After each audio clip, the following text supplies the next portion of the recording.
ಮಂಡ್ಯ ಜಿಲ್ಲೆ ಶ್ರೀರಂಗಪಟ್ಟಣ ತಾಲೂಕಿನ ಸಬ್ಬನಕುಪ್ಪೆ ಗ್ರಾಮದಲ್ಲಿ ಶ್ರೀ ದುರ್ಗಾ ಪರಮೇಶ್ವರಿ ದೇವಾಲಯವು ಕಳೆದ 10 ವರ್ಷಗಳಿಂದ ನಿರಂತರವಾಗಿ ಸೇವೆ ಸಲ್ಲಿಸುತ್ತಿರುವ ದೇವಾಲಯವಾಗಿದೆ. ರಾಜ್ಯಾದ್ಯಂತ ಹಾಗೂ ಮಂಡ್ಯ ಜಿಲ್ಲೆಯಾದ್ಯಂತ ಭಕ್ತರುಗಳು ಸಹ ತಮ್ಮ ಹರಕೆ ಸೇವೆಗಳನ್ನು ಮಾಡುತ್ತಾ ಬಂದಿದ್ದಾರೆ. ಶಿವರಾತ್ರಿ ಹಬ್ಬದ ಪ್ರಯುಕ್ತ ನಮ್ಮ ವಾಹಿನಿ ನಡೆಸಿರುವಂಥ ವಿಶೇಷ ವರದಿ ಇಲ್ಲಿದೆ. ಬನ್ನಿ ಪ್ರಿಯ ವೀಕ್ಷಕರೇ, ನೋಡ್ಕೊಂಡು ಬರೋಣ. ಶಿವರಾತ್ರಿ ಹಬ್ಬದ ಅಂಗವಾಗಿ ವಾಹಿನಿ ಪ್ರಧಾನ ಅರ್ಚಕರಾದಂತಹ ಶ್ರೀಯುತ ಉನ್ನಿಕೃಷ್ಣರವರು ಮಾತನಾಡಿದ್ದಾರೆ. ಏನೆಲ್ಲ ಹೇಳಿದ್ದಾರೆ ಅನ್ನೋ ಸಂಪೂರ್ಣ ಮಾಹಿತಿನ ನಿಮಗೆ ಅಪ್ಡೇಟ್ಸ್ನ ಕೊಡ್ತೀವಿ. ಬನ್ನಿ ಪ್ರಿಯ ವೀಕ್ಷಕರೇ.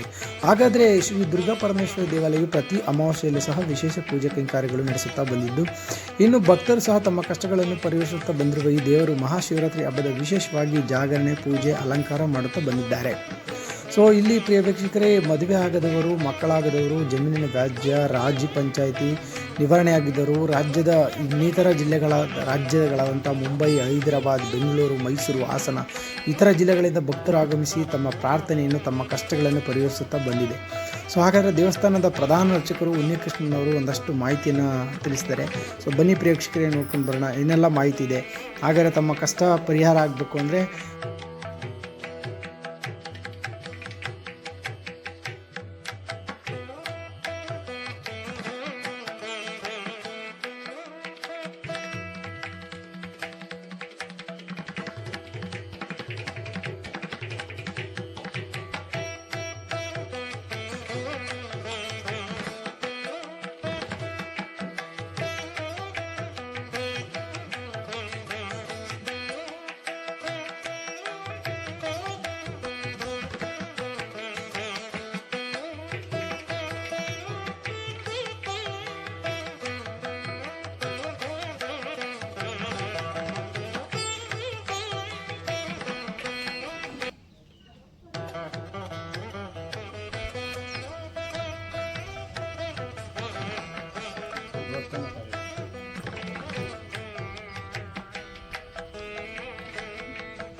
ಇಲ್ಲೇ ಬಣ್ಣ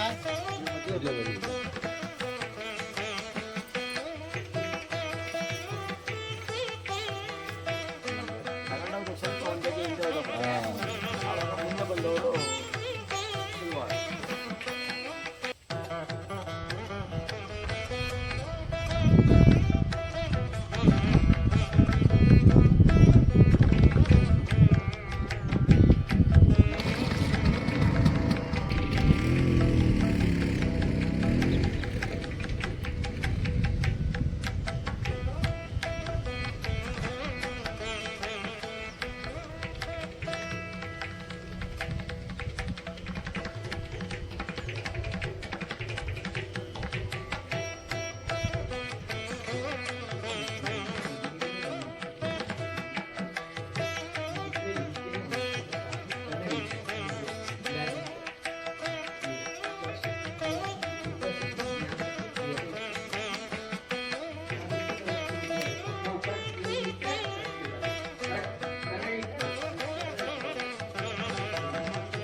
ಹತ್ತು ವರ್ಷದಿಂದ ದೇವಸ್ಥಾನ ಪ್ರತಿಷ್ಠಾಪನೆ ಆಗಿದೆ. 7 ವರ್ಷದಿಂದ ಸತತವಾಗಿ ಬೆಳಗ್ಗೆ, ಸಾಯಂಕಾಲ, ಮಧ್ಯಾಹ್ನ ಎಲ್ಲ ಪೂಜೆ ಆಗ್ತಾ ಇರುತ್ತೆ. ಹಾಗಾಗಿ ಇಲ್ಲಿ ಬರ್ತಕ್ಕಂಥ ಭಕ್ತಾದಿಗಳು ಯಾರು ಏನನ್ನು ಕೇಳ್ಕೊಂಡ್ರೂ ಕೂಡ ಎಲ್ಲ ವಿಧವಾದಂತಹ ಕಾರ್ಯಕ್ರಮಗಳು ನಡೆದಿದೆ. ಜೊತೆಗೆ ನಿಮಗೆ ಏನಾದರೂ ತೊಂದರೆಗಳಿದ್ದರೆ ನೀವು ಬಂದು ಅಮ್ಮನ ಹತ್ರ ಪ್ರಾರ್ಥನೆ ಮಾಡಿಕೊಂಡ್ರೆ ತಕ್ಷಣ ನಿಮ್ಮದು ಕೈಗೂಡುತ್ತೆ ಎಲ್ಲ ಕೆಲಸನೂ. ಇಲ್ಲಿ ಈ ದೇವಸ್ಥಾನದಲ್ಲಿ ನಾವು ಯಾವುದೇ ವಿಧವಾದಂಥ ಇದನ್ನು ಕೊಡಿ ಅದು ಕೊಡಿ ಅಂತ ನಾವು ಯಾವುದನ್ನು ಏನನ್ನು ಕೇಳೋದಿಲ್ಲ. ನೇರವಾಗಿ ನಿಮ್ಮ ಭಕ್ತಿ ಕಾಣಿಕೆ ಏನಿರುತ್ತೋ ಅದನ್ನು ಕೊಡ್ಬೋದು.